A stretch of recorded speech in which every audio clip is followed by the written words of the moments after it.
اللهم صل على محمد اللهم صل على محمد وعلى آله وصحبه وسلم۔ یہ خط ہمیں لکھا ہے ملتان سے جناب محمد طاہر صاحب نے۔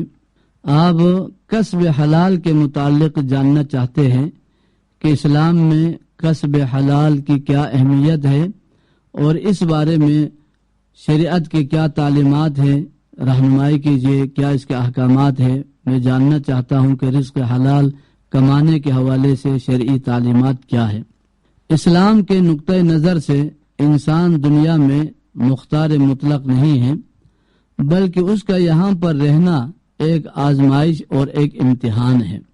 اللہ تبارک و تعالیٰ کا ارشاد گرامی ہے، الذی خلق الموت والحیات لیبلوکم احسن عملا۔ اس نے موت اور حیات کو تخلیق کیا تاکہ تمہیں آزمائے کون اچھا عمل کرتا ہے، اور یہ اچھا عمل اس ہدایت کی اتباع ہے جو ارض و سما کے حقیقی مالک کی طرف سے نازل کی گئی ہے۔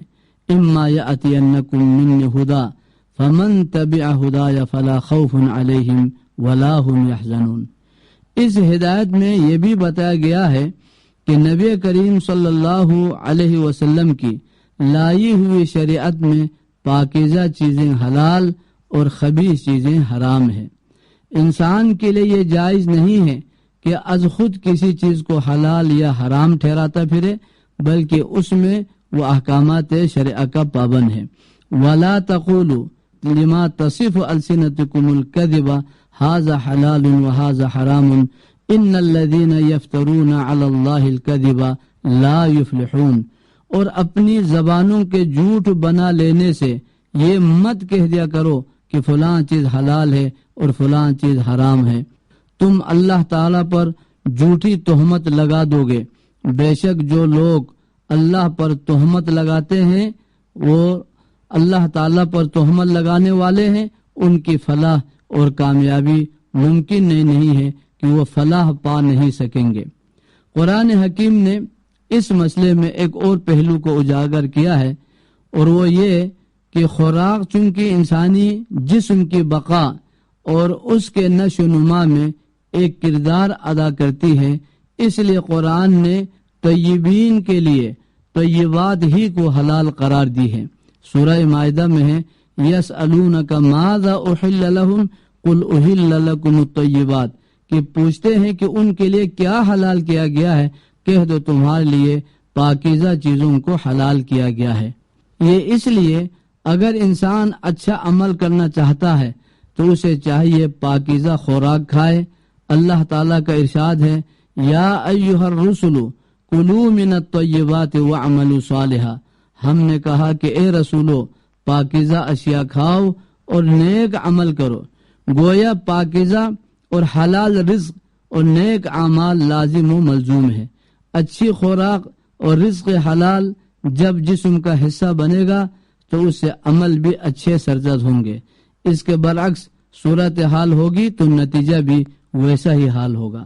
اللہ تعالیٰ نے فرمایا کہ یا ایھا الذین آمنوا ان کثیرا من الاحبار والرہبان لیأکلون اموال الناس بالباطل ویصدون عن سبیل اللہ۔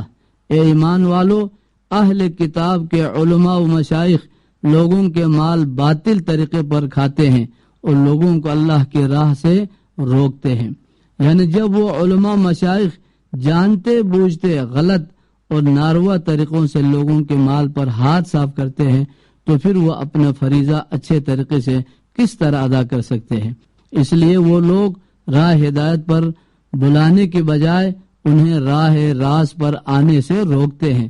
خوراک اور عمل کے باہمی تعلق کی طرف اس حدیث میں رسول اللہ صلی اللہ علیہ وسلم نے واضح طور پر اشارہ فرما دیا کہ کل لحم نبت من سحت فالنار اولا به، جو گوشت پوش حرام سے پرورش پاتا ہے اس کا اصل ٹھکانہ جہنم کی آگ ہی ہے۔ قرآن حکیم نے باطل اور ناجائز طریقے سے مال کمانے اور کھانے پر سخت سزائیں اور وعید سنائی ہے۔ اللہ کے ارشاد ہے یا ایھا الذین آمنوا لا تأکلوا اموالکم بینکم بالباطل الا ان تکون تجارۃ عن تراض منکم ولا تقتلوا انفسکم ان اللہ کان بکم رحیما ومن یفعل ذلک عدوانا وظلما فسوف نصلیہ نارا وکان ذلک علی اللہ یسیرا۔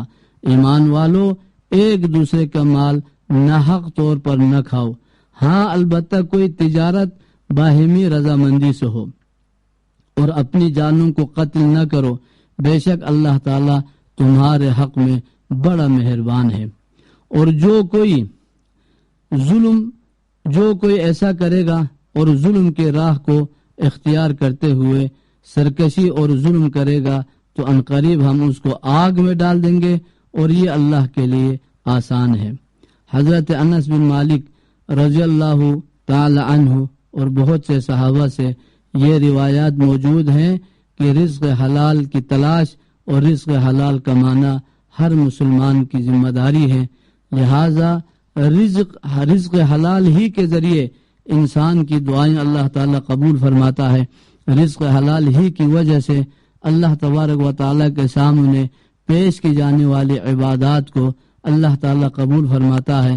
رسول اللہ صلی اللہ علیہ وسلم نے ایک شخص کے متعلق فرمایا جو دور سے سفر کر کے بڑا پراگندہ حال اشعث اغبرا، اس کے کپڑے بھی غبار آلود، سر کے بال بھی غبار آلود، وہ پھر اپنے ہاتھوں کو اٹھا کر اللہ سے کہتے کہ یا ربی کہ اے پروردگار۔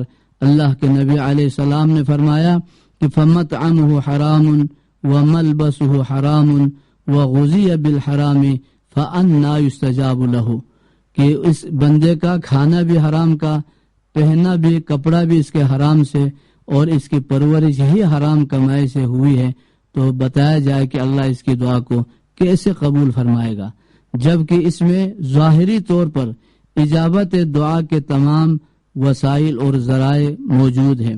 اللہ مسافر کی دعا رد نہیں کرتا، یہ مسافر ہے۔ اللہ تعالی عاجزی اور انکساری سے کی ہوئی دعا کو رد نہیں کرتا، یہ بڑے عاجزی سے دعا کر رہا ہے۔ اللہ تعالی اس بندے کی دعا کو رد نہیں کرتا جو اپنے ہاتھوں کو اٹھا کر اللہ سے مانگتا ہے، یہ بندہ ہاتھوں کو اٹھا کر بھی اللہ سے مانگ رہا ہے۔ اور سلف صالحین نے کہا دعا میں سب سے زیادہ لفظ اللہ کے صفات میں سے، ناموں میں سے لفظ رب کا استعمال زیادہ سے زیادہ کیا جائے تو وہ دعا بھی قبولیت کے زیادہ قریب ہے۔